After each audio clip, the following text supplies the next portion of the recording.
Okay, so we all know the date, July 14th, 1789. It's the day the French Revolution really kicked into high gear.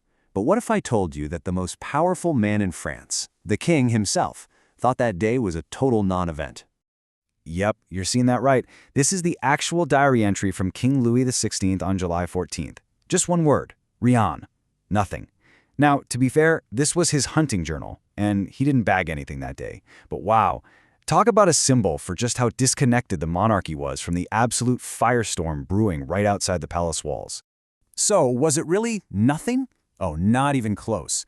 While the king was bummed about his lack of sport, Paris was an absolute powder keg, and the fuse was well and truly lit. The city was in a state of total, complete chaos. I mean, this didn't just pop up out of nowhere. Just look at the timeline here. It all happened so fast. On July 11th, the king fires his super popular finance minister.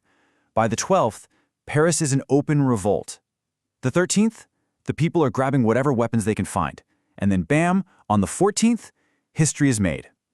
This was a city spiraling out of control with breathtaking speed. But what was really fueling all this rage? It's simple, hunger. We're talking pure, desperate, stomach-gnawing hunger. On the very day the Bastille was stormed, the price of a single loaf of bread hit its all-time high, nearly double what it normally cost. For the average Parisian, this wasn't about abstract ideas. This was about feeding their families. This was survival. And right into this tinderbox of hunger and fear, the king throws a lit match. He fires Jacques Necker, a Swiss banker who the people basically saw as their one and only friend in the government. When he was fired on July 11th, people took it as the ultimate betrayal. For them, it was proof that the king and the nobles were getting ready to crush them. The news about Necker just spread like wildfire. At the Palais Royal, which was kind of the epicenter of revolutionary chatter, this young, fiery journalist named Camille Desmoulins literally jumps up onto a cafe table. He pulls out his pistols and just screams to the crowd, "To arms! To arms!" He told everyone to wear a green cockade, a little ribbon, as the color of hope. And that was it. That was the moment the panic officially turned into an insurrection. And from there, the city just completely unraveled. You had crowds grabbing wax heads of their heroes from a museum and parading them through the streets. They started clashing with these German and Swiss mercenaries the king had hired, who everyone hated. But then came the absolute game changer. The city's own soldiers, the French guards, refused to fire on their own people. They switched sides. And once that happened, the royal commander knew it was over. He pulled all his remaining troops out, and just like that, Paris belonged to the mob. So now, the people are in charge, but they know the king's army is probably going to come back to crush them. So what's their number one priority? Weapons. They need to get armed, and they need to do it fast. The hunt was on. So on the morning of the 14th, this hunt for weapons leads a massive crowd. We're talking something like 80,000 people to Les Invalides, which was a home for old soldiers. It was chaos, but they broke in and they managed to grab tens of thousands of muskets and even a few cannons. They were armed. But there was one huge problem. All those guns are basically useless sticks of metal without gunpowder, and that's the one thing they couldn't find at Les Invalides.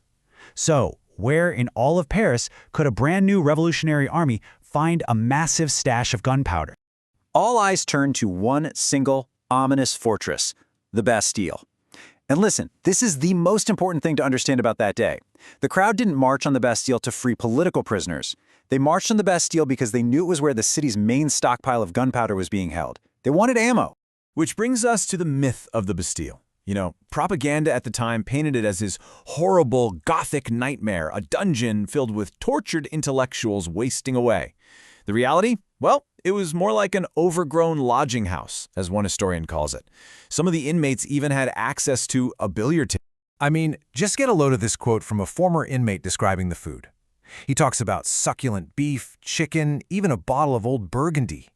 In a city where people were literally starving to death over the price of bread, the prisoners in the Bastille were eating better than almost everyone else. This was not a torture chamber. So the siege itself was actually just a chaotic, bloody mess. The crowd got into an outer courtyard. A couple of guys managed to climb up and hack at the ropes holding a drawbridge, which then came crashing down and crushed someone below. The crowd, seeing the bridge fall, thought it was a trap, that the soldiers had lowered it on purpose to lure them in and massacre them. That misunderstanding just unleashed their full fury, and after hours of fighting, the governor, a guy named Delaunay, finally surrendered just to stop the carnage. So the fortress has fallen, the crowd pours in, totally ready to free the dozens, maybe hundreds, of heroic political thinkers they're sure are chained up in the dungeons. So, who were these heroes of the Enlightenment they were about to set free? 7, that's it. After all that chaos, all that bloodshed, they found a grand total of 7 prisoners inside. And this list is almost funny. It's so anticlimactic. Who were they? 4 guys were forgers. 2 were men who'd been locked up because they were considered mentally unwell. And the last one was a young aristocrat who was only there because his own family had asked the king to lock him up for bad behavior. Not a single political prisoner in the bunch. The great symbol of royal tyranny was basically empty. But if the big liberation was a letdown, what happened next was anything but. The fall of the Bastille didn't just release 7 prisoners. It unleashed a horrifying new level of violence that would come to define the entire revolution. The governor, Delaunay, was dragged through the streets where he was beaten and stabbed by the mob. Once they killed him, a local pastry cook was handed a sword and told he had the honor of taking the head. The story goes that he found the sword too dull, so he just pulled out his own small pocket knife and sawed the governor's head off. This was a shocking new reality for Paris. The crowd mounted Delaunay's head on a pike, and they did the same to the city's mayor, who they also murdered. Then they paraded these gruesome trophies through the streets. Remember those wax heads from a few days before? This was terrifyingly real. Well, you can bet that message was received loud and clear back in Versailles. Just 3 days later, on July 17th, King Louis XVI traveled to Paris. He basically surrendered, accepting the authority of the new revolutionary government. It was an absolutely stunning reversal of power.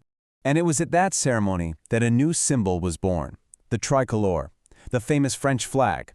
It was actually a compromise.